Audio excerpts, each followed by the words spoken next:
Implications of Power over Ethernet, PoE. A lot of acronyms in here on the facility infrastructure. So I'm going to go through a quick background for people that are watching or people who have not met me. And then PoE, what is it? The history of PoE, just to bring people up to date as to what's been happening over the last 15 years with PoE devices, and then capabilities of it over those years. Then I built a mock model of a state-of-the-art brand new PoE switch. All this leading up to the implication of the Power over Ethernet solution on the facility infrastructure, and then a little bit of a summary.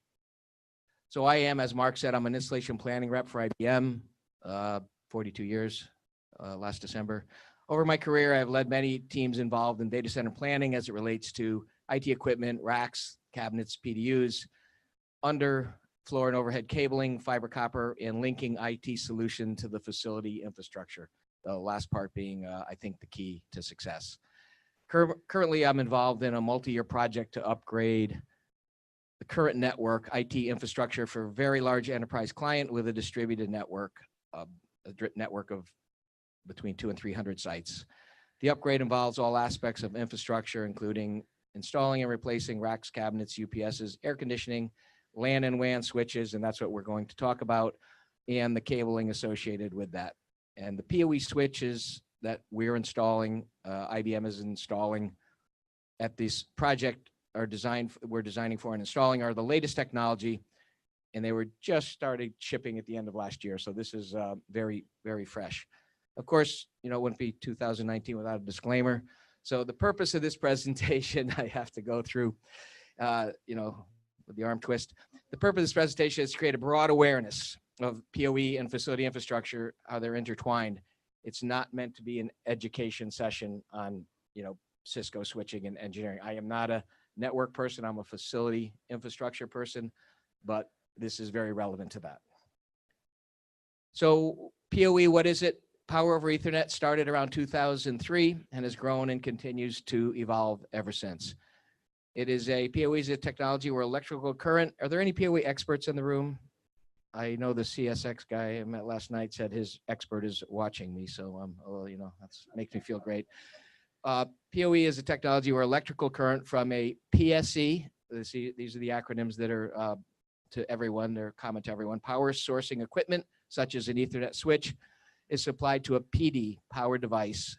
Could be a phone, a WAP, a wireless access point, an IP camera, LED lighting, point of sale device, access control. There's just an amazing amount of PoE devices that are out there and continue to grow. Through a connection to a copper twisted pair wired LAN, that's a mouthful, via Ethernet cabling. So we're basically hooking, PoE devices do not require AC connection at the device, since all necessary power is delivered through the Ethernet cable, along with the data that the PoE device is transporting and receiving. To oversimplify it, you replace your high voltage power circuit outlet and power cord with a low voltage Ethernet cable. As before you needed the Ethernet cable along with the power, now everything goes across the Ethernet cable. Any questions so far? I think everyone knows what PoE is on the broad scale here. So a little bit of the history of the standard, the IEEE standard. So PoE has evolved and capable of delivering 13 watts back in the early days to 90 watts of power now. So 90 watts of power through an Ethernet cable is a lot of power. So they're all IEEE 802 standards, and the last two letters define which the power of the device is. So the AF standard, IEEE 802.3 AF, is basically 13 watts of usable power, and the switches were putting out 15 watts of power. That was the first PoE. Then 2009 went to PoE Plus, which changes the AF to AT. That's 25 watts of power at the device and 30 watts produced at the PSE, at the switch, and that's every single port. 2018, there's two UPoEs. One is type 3. That's 51 watts of usable power, 60 watts produced at the switch. And that is what you'll see that the model that I built is using UPoE type 3. And then type 4 is 90 watts produced at the switch and 71 watts of usable power. So that's where you get into the factory lighting and a lot of other building automation that companies are starting to do with the PoE. So the early years, it was typical to have a phone, a 10-watt phone on your desk, an IP phone. You'll still see a lot of companies just rolling out IP phones, getting rid of their switches, their PBXs with a Cat3 or Cat5 Ethernet cable, and power injectors. Just a little pointer here. So the power injectors were used to power high-demand PoE devices such as pan, tilt, zoom cameras, and other high-end devices. The switch ports were not capable of supporting the 30 and 60 watts required for the high-end PoE equipment. And so you put your Ethernet cable into a power injector, and then it boosts the power out over the cable and powered the device. That's just a small little power injector there. And then currently, a color IP phone uses 15 watts of power, still the first PoE standard, but 60 watts for the cameras are now supplied out of the switch. You don't need power injectors anymore. So your PoE source is the switch itself with 60 watts per port, which is what you'll see. And Cat6A cable is typically used. Power injectors are no longer required, and PoE devices, since PoE switch ports are now producing over 60 watts. So basically, it cleans up a lot of your PoE devices now come straight out with the Ethernet cable, and Cat6A is used. A lot of the new wireless access points are just over 30 watts each and pretty dense. So to show the part that I'm trying to get to in the facility infrastructure, I made a model of, this is the switch that we're rolling out at this enterprise. It's a 9410. So, and you'll see in the next few slides, I use the Cisco calculator to come up with all the values that you'll see in the really boring slide. So to do this, I put 200 IP phones at 15 watts each, 55 wireless access points at 30 watts each, 50 cameras at 15 watts, and 25 pan, tilt, zoom IP cameras at 60 watts each. So that's the model that you'll see entered.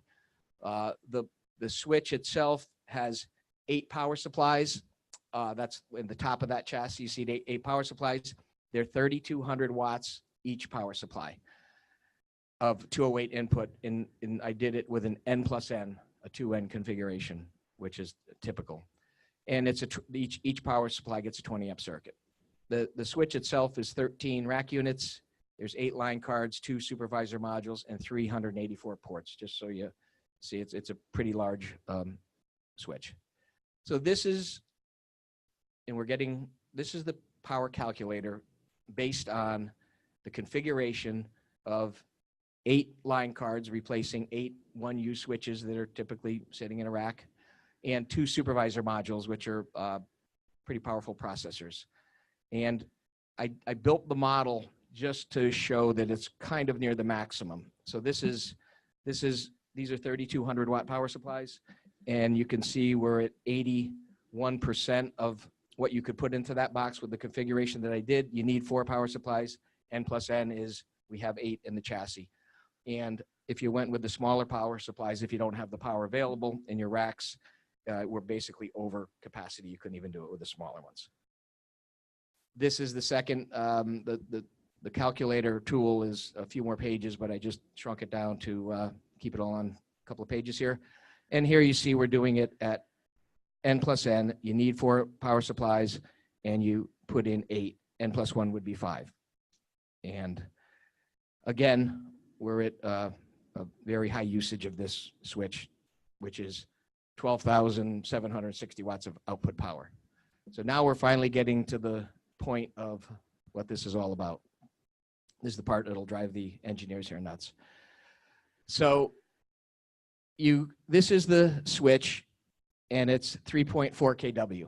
So at 3.4 kW in the engineering world, you have roughly 1 ton, 12,000 BTUs of air, which is 1 ton of cooling. So if you had this switch and you didn't have any PoE devices, you could plug in laptops and computers and other things that aren't drawing power over Ethernet, and the world is steady as it can be. The world is, the standard formula is 3.4 kW, and it's about a ton of cooling. So now you take the devices that I did the mock configuration with, the 50, the 55, the 200, and the 25 of all the different wattages. And in the next slide, you'll see this, but so it's 6.9 kW of power, okay? But it's only 2,600 BTUs. So something happened. We put all this power in, but we're not generating the heat because all the heat is generated at the powered device, out at the end device. And then when you add this all up, 10.3 kW, it should be 35,000 BTUs, and it's only 15. So we'll go into the next slide to really bore everybody. So the switch maximum is 10.3 kW. So there's 10,300 watts of power that this switch can put out, usable power. If you use the nameplate rating, it's 12.8 kW. So in 13RU, you've got almost 13 kW of power, 10 kW usable, pretty dense footprint. And the typical switch power is 8.1 kW. But I'm using the maximum, as I say here, for the remaining calculations, since design engineers hate typical unless they take their own readings, and you know, they're paranoid and they're a little shaky. So the switch power cooling load for the chassis, as we just saw in the tool, is 3.4 kW, 1 ton of cooling, 12,000 BTUs. So that would just be, like I said, normal devices plugged in, not drawing any power. When you add all those PoE devices, you add 6.9, almost 7,000 watts, which should equal another 2 tons of cooling, making it a 3-ton cooling load for the switch. However, only 2.6 K BTU, 2,600 BTUs, or 0.75 tons, is presented at the switch. The rest of the heat is generated out at the end device, whether it's a wireless access point or a camera. If you ever get near a wireless access point, you can feel the heat coming off them. So all of this cooling is out in the office area and not in the IT data center, MDF or IDF. So getting to the point of you only need 1 3/4 tons of cooling to cool this switch. But if you used your typical standard traditional formulas, you'd be putting 3 tons of cooling. So when you're rolling out a lot of these switches, it's a huge difference in cost and maintenance and size of the facility infrastructure. So 90% of the devices, the PoE devices, heat is dissipated out at the end device, the PD, and not in the MDF, IDF data center, even though the full power is supplied. So this really screws people up because what was always the normal formulas for power and cooling is no longer the case. Power equals the cooling in the MDF is not necessarily the case anymore with PoE equipment, and that is the point of all this. So a few more implications as, and this is all based on the project that I'm working on right now. A large portion of PoE, the PSE, the switch cooling load is presented to the office area and circulation space.